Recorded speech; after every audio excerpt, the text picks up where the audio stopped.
जय भीम, जय महाराष्ट्र मित्रांनो. मी Yogesh Nannaware, United Republic Party Nashik जिल्हा प्रमुख या नात्याने आज आपल्याशी हितगुज करावे असं मला वाटलं. मित्रांनो, आज भारताची परिस्थिती अतिशय बिकट हालाकीतून जात आहे. भारत देश हा विविधतेने नटलेला देश. आज ह्या देशामध्ये पाहिलं तर खऱ्या अर्थाने अराजकता मागत चाललेला आहे. ह्या देशामधील तरुण भरकटत चाललेला आहे, व्यसनाधीन होत चाललेला आहे. तरुणांना रोजगार नाही, सरकारी नोकऱ्या बंद आहे. मुलं कामधंदे नसल्यामुळे चिडचिड करतात, त्यामुळे ते नशेच्या अधीन चाललेत. आणि आपण जे म्हणतो की हा देश तरुणांच्या हातात जाणार टायमाला येणारी पिढी ही या देशाचं नेतृत्व करेल, पण ही पिढी भरकतच चालली. त्यांना नेतृत्व नाही, त्यांना मार्गदर्शन नाही. त्यांना दंगली, धर्मवाद, जातीवाद याच्यात त्यांना गुंतून ठेवलं जात आहे. आणि ह्या देशाचं सरकार हे ह्या भारतातील तरुणांकडे लक्ष न देता धन दांडग्या, भांडवलदार, व्यापारी यांच्या हिताचं सर्व कामं करत आहेत. या ठिकाणी असलेले उद्योगधंदे हे प्रायव्हेटायझेशन केले जात आहेत. भारताचे असलेले उद्योग हे खाजगी क्षेत्रामध्ये ढकलले जात आहेत. त्यामुळे मुलांना रोजगार भेटत नाही. आणि त्यामुळं मी म्हणतो तर खरी गरज ही तरुणांकडे लक्ष देणं ह्या सरकारचं पहिलं कर्तव्य आहे. मित्रांनो, भारताची परिस्थिती ही बिकट आहे. त्याच्यापेक्षा महाराष्ट्राची परिस्थिती काही वेगळी नाही.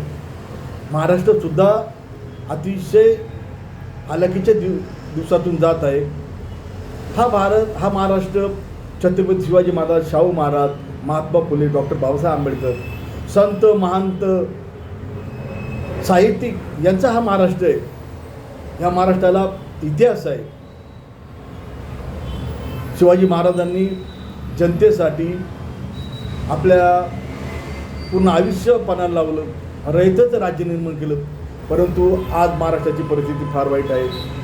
सत्तेसाठी काही पक्ष म्हणजे BJP पक्ष फोडणं, आमदार विकत घेणं, खासदार विकत घेणं, तरुणांना भरकटणं, मराठा समाजाला आरक्षणाचं लालूच दाखवून त्या तरुणांकडून मोठे मोठे मोर्चे काढून घेतले, त्यांच्यावर केसेस झाले.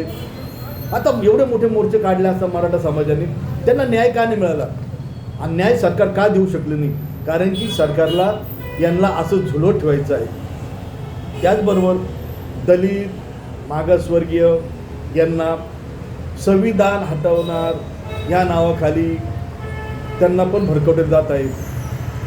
दलित समाज किंवा मागासवर्गीय समाज शिक्षण घेतो, शिकल्यानंतर तो प्रश्न विचारतो, म्हणून त्यांनी प्रश्न विचारू नये यासाठी शिक्षणाचं खाजगीकरण, बाजारीकरण केले गेलेले. उद्योगधंद्याचं प्रायव्हेटायझेशन गेलेलं आहे. प्रायव्हेटायझेशन केल्यामुळं मुलांना नोकऱ्या नाही. गेल्या 20 वर्षापासून गव्हर्नमेंटच्या सरकारी नोकऱ्या बंद आहे. याकडे लक्ष देणं गरजेचं आहे. परंतु तसं होताना दिसत नाही मित्रांनो. तर हे एक षडयंत्र आहे, हे RSS वादी षडयंत्र आहे. याला बहुजन समाजाने आत्ताच ओळखलं पाहिजे, नाही तर येणारी पिढी आपल्याला किंवा भाजपाला माफ करणार नाही. मित्रांनो, महाराष्ट्रामध्ये अतिशय हाल अपेक्षा चालू आहे.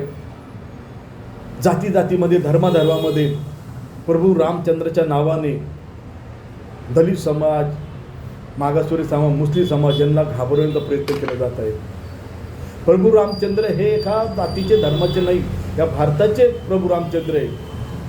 आणि प्रभू रामचंद्राने आपल्याला आणलेलं आहे, आपण प्रभू रामचंद्राला आणलेलं नाही. याची जाणीव सर्वसामान्य तरी ठेवली पाहिजे. खोटं बोलता, इतकं रेटून खोटं बोलतात. मुलांना वेड्यात काढण्याचं काम चालू आहे. तर यासाठी महाराष्ट्राच्या जनतेने, मराठा समाजाने, बहुजन समाजाने एकत्र येणे फार गरजेचं आहे. आज काल परवा एक मुद्दा निघाला, हिंदी भाषा सक्ती. हिंदी भाषेला आमचा विरोध नाही. हिंदी भाषा ही सर्वांना, भारतातल्या लोकांना आलीच पाहिजे. याबद्दल आमचं दुमत नाही, परंतु सक्ती आणि मराठी भाषा हिला दुय्यम स्थान देणं हे अतिशय गलिच्छ प्रकारचा हा प्रकार चालू आहे. मराठी भाषा ही आमची मातृभाषा आहे आणि त्या मातृभाषेला आपलं जपलंच पाहिजे. मराठीला दर्जा देऊन काय साधलं केलं, का यासाठी दर्जा दिला की हिंदी भाषा आमच्यावर लादल्या गेली पाहिजे. महाराष्ट्रात येणारा माणूस हा कुठल्याही प्रांताचा असो, कुठल्याही राज्याचा असो, महाराष्ट्रात आला तर त्यांना मराठी शिकणं हे गरजेचं आहे. ज्या राज्यात जातो त्या राज्याची भाषा शिकली पाहिजे. आता तुम्ही IAS ऑफिसर, ऑफिसर जे असतात ते ज्या राज्यात जातात तिथली भाषा ते शिकतात. मग इथं येणारा गुजराती माणूस, UP बिहारचे भैया, तामिळनाडू, मद्रास, काश्मीरी यांनी मराठी भाषा ही शिकली पाहिजे, ही आमची आग्रहाची विनंती आहे. यासाठी मी सर्व महाराष्ट्रीय जनतेला विनंती करतो की लढाई ही आपण रस्त्यावर उतरून केली पाहिजे. रस्त्यावरची लढाई बंद झाली आहे. जो लढाई करतो त्याच्यावर ED, CBI अशा केसेस लादल्या जातात. म्हणजे यांनी आवाज उठवू नये, या मागचा हा सरळ हेतू आहे. तर अशा सरकारचं येणारी पिढी त्यांना कधी माफ करणार नाही. त्यांना त्या येणाऱ्या पिढीचा तळतळ लागेल. माझी अशी विनंती आहे, शिक्षण, हिंदी सक्ती, मराठी भाषेला दुय्यम स्थान हा एक गौण विषय. मूळ मुद्दा हा आहे की शिक्षण हे सर्वांसाठी मोफत असलं